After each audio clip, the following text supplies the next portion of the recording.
Well, hey guys, it's Jess, and welcome back to my channel. If you have been following along, you know that I'm posting a video every day this month for Autism Awareness Month because I work with autistic kids and I absolutely love it.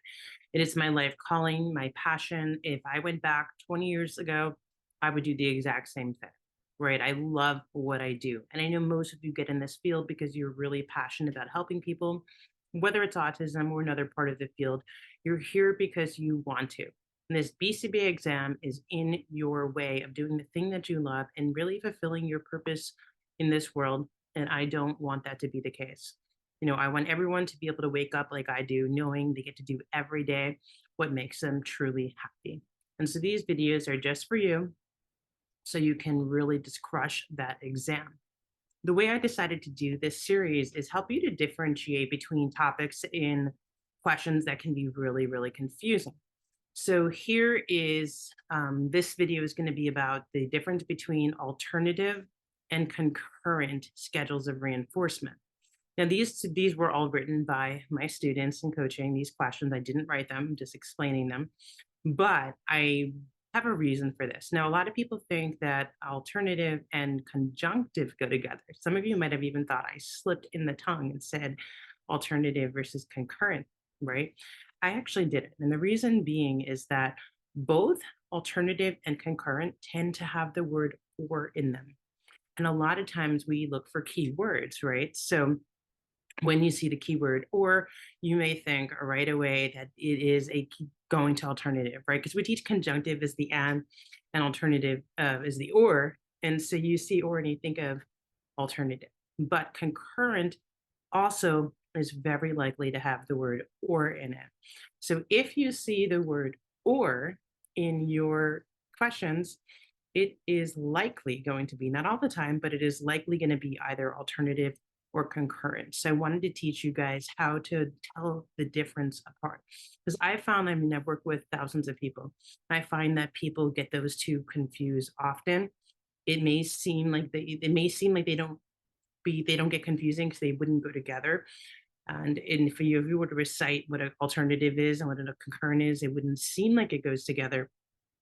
But people tend to confuse them on actual questions. So real quick, before we go into some questions that'll teach you the difference between them, an alternative schedule of reinforcement is when you have one behavior and you have to do that behavior until you meet either a time or a ratio. So you can stop that behavior and you get access to your reinforcer once one of those things are fulfilled. For example, you have to read for 10 minutes. But if you're reading for 10 minutes and if you get like 5 pages done fast, 5 pages done, you can stop before 10 minutes is up, right? So it's either going to be reading for 10 minutes or 5 pages. Conversely, it says you have to read 5 pages, or you can stop even if you don't get to 5 pages if you hit 10 minutes of reading. So I always say with a alternative schedule of reinforcement, the time or the ratio, right? The interval or the ratio, excuse me, they can actually decrease the amount of work you have to do, right? Because it's like you have to read 5 pages, but if it takes 10 minutes, then that's fine. You can stop even if you don't get to the 5 pages. Or you have to read for 10 minutes, but if you can do 5 pages before the 10 minutes is up, maybe you could stop sooner. Right. So I always say that an alternative schedule decreases the potential amount of work that you have to do. Now, a concurrent schedule is when you have two or more behaviors and you can pick between these two behaviors and each have their own schedule of reinforcement. So that's simply going to be, I can either hike, right, or I can go to yoga today. I can pick one of the two, and they each have their own schedule of reinforcement for me. The matching law says I'm always going to choose the one, at least in proportion to the one that brings me the most value, right? So that is going to be your concurrent. So concurrent is going to be, again, two behaviors or two or more behaviors with each with their own schedule of reinforcement. So I'm going to make it super, super, super clear in this video how to differentiate between the two. I always say that when you're done with this video, I want you to just check, like, you got this. If you get a question about this, 100%, you're going to get it right on your exam. And that's my promise to you after watching this video. So stay tuned and we'll go through the questions.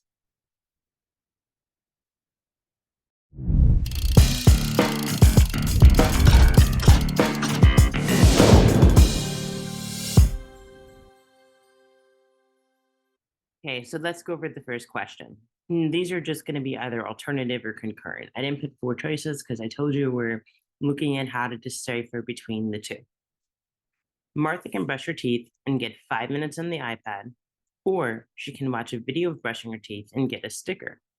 What schedule of reinforcement is this? Here we have two different behaviors. Brushing her teeth, which has one reinforcer, and watch a video of brushing her teeth, which gets another reinforcer. Therefore, since there are two behaviors and two reinforcers, it's going to be a concurrent schedule of reinforcement. Diana loves getting a lot of things done and does not understand the meaning of taking a break. Jess told her if she can have a shot of whiskey if she completes 20 mock questions, or after the first question is answered after 30 minutes has passed. What schedule of reinforcement is this? So here we have one behavior and one reinforcer. Really, we have two ways that that behavior could be reinforced, either on a ratio or an interval. It could be reinforced either by answering 20 mock questions, or it can be reinforced by the next mock question that's answered after the behavior passed.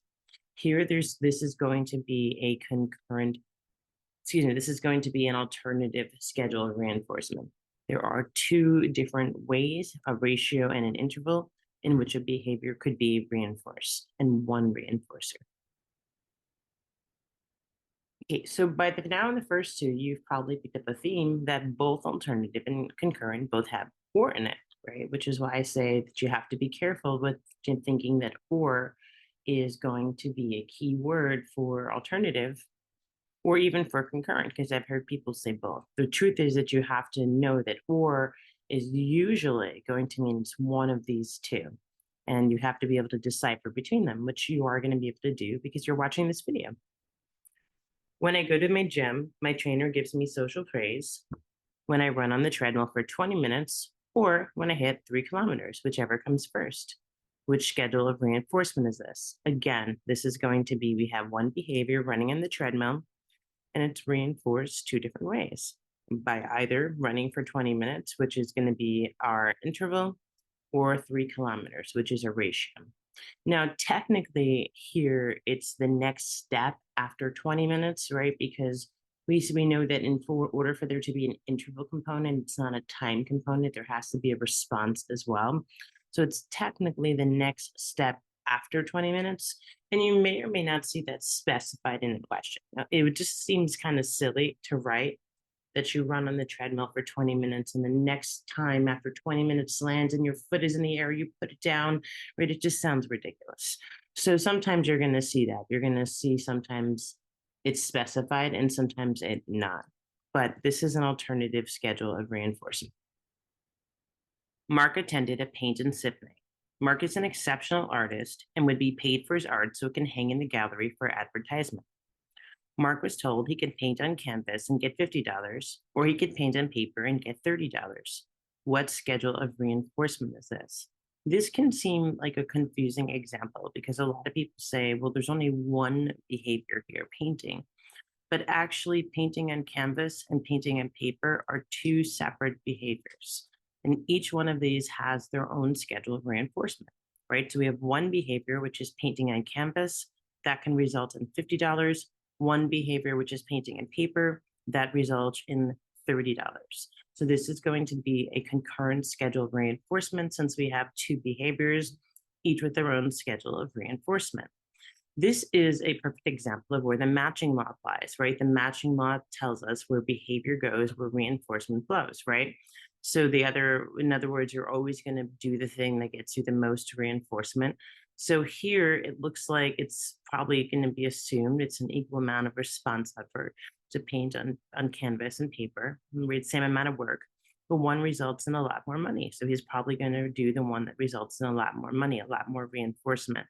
So you could get a question in your exam that said, this is the hypothetical situation, which one would Mark do? And you would be able to, because of the matching law, assume he's going to paint on canvas and get $50. Okay, so let's look at the next question. Bear loves to eat so much, even when he's already eaten his dog food.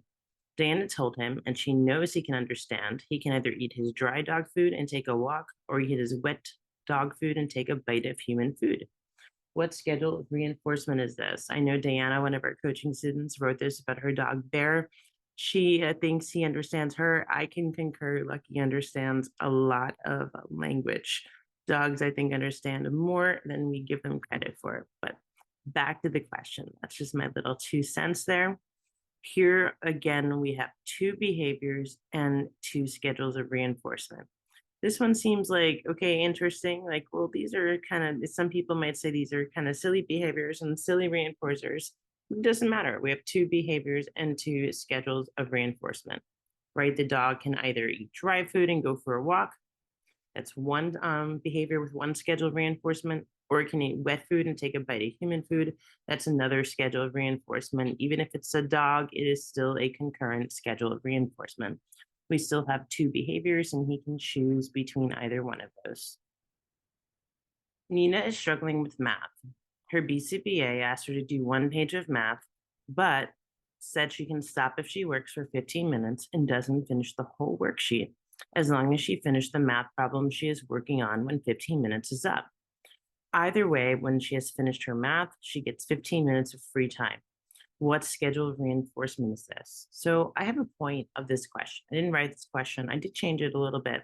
One of the coaching students wrote this, but that's that an alternative schedule doesn't have to have the word or in it. So really what an alternative schedule is, and I have another video on this I posted, which is just the schedules of reinforcement video. I'll put the card up here so you can just click on it if you want to watch it. One of the benefits of an alternative schedule of reinforcement is it gives you a way of getting out of something. So here it's like the ratio response is 1 page of math, but an alternative schedule says essentially, well, if that's taking too long, if this much time passes, you don't have to finish the worksheet as long as you're working hard, right? That's what essentially it's saying. So I like to look at an alternative schedule of reinforcement as there's this demand on you to do this stuff. But if it's taking too long as you're working, you can stop when when you hit the time, right? So that to me is an alternative schedule. Now, I know we're not talking about a conjunctive schedule, but a conjunctive schedule is the opposite. A conjunctive schedule is you have to stop, you have to work for this amount of time. But if you don't finish this amount of work, you have to keep going. So you guys see that? An alternative is or. So it's basically saying you have to do one of these 2 things. But what it really means to me is you have this work to do, but if you work for X amount of minutes, you don't have to finish. As long as you're working hard, if it's too much work, you can stop when the interval's over. Versus conjunctive, which again says you have this stuff, you have to work for this amount of time, but if you don't finish this much stuff, you have to keep going. So to me, in an alternative schedule, the time potentially can decrease the amount of work you have to do. Whereas in a conjunctive schedule, it actually said the ratio is actually increasing potentially the amount of work you have to do, if that makes sense. So I just wanted to kind of point that out, use this opportunity to point that out, and use this question as an opportunity to point out that not all alternative questions have or. So if you're looking for the word or, and you say, okay, well, if it's alternative, it has to have the word or. There are other ways that you can phrase it and still have an alternative. Right here, it's saying you have to do 1 page of math, but if you work for 15 minutes and don't finish, you can stop when you finish the problem you're working. Right, that is still going to be an alternative schedule of reinforcement. So 1 behavior, doing math, and the person gets to stop when they either hit 15 minutes and whenever they're done with the problem they're working on in 15 minutes, or they can stop sooner, right, if they finish the entire page of math. So that is a way, you want to be really careful to, again, not always look at the word or. You have to be able to really understand these concepts. And again, I like to look at the alternative schedule where it is potentially decreasing, one of the 2, the ratio of the time, right, is potentially decreasing how much work the person has to do. and a conjunctive is going to be potentially adding to. And again, that's not technically the correct definition, but in my mind, it really helps me differentiate between them in questions. And I would encourage you to look at it that way, because if you do, you're going to get the question right every time. Okay, so here's a question that's almost exactly the same as our last question. Our scenario has changed, but really not much has changed. The content hasn't really changed here. It says Sharon was preparing for a marathon. Her running coach told her she had to do a long run on Saturday. She had to run for 20 miles, or she could stop after running for 4 hours, even if she didn't hit 20 miles. What scheduled reinforcement is this? So now, why am I saying this is basically the same question? Because I could, right, use the word or here, or I can cross this off and put the word but. And that's where I say, really, you have to be careful. Sometimes when you're looking at an alternative scheduled reinforcement, which is what this is, one behavior, and you can terminate that behavior after either doing an interval or ratio, you're going to see the word but, right? So let me reread this. If I had the word but there, it wouldn't change the answer. And then you wouldn't have your or keyword to make an alternative. Sharon was preparing for a marathon. Her running coach told her she had to do a long run on Saturday.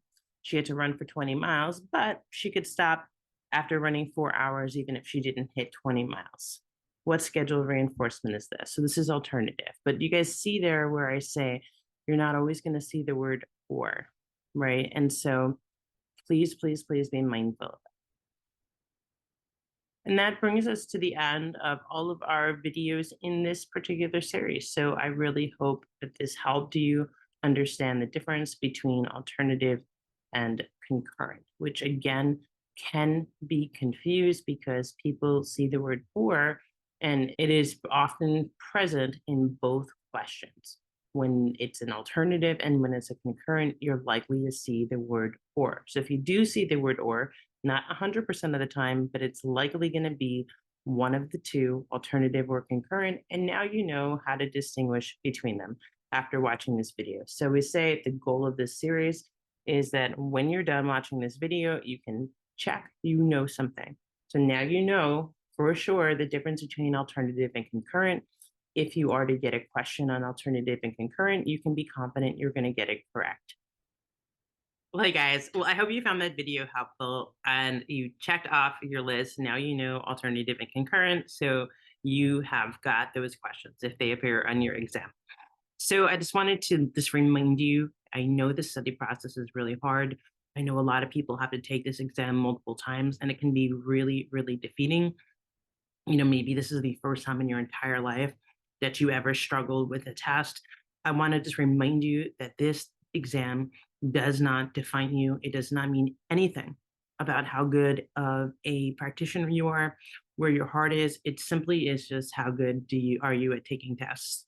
And so if you are struggling, know I'm here to support you, and this exam does not define you. If you want to work with me, I would love to work with you more.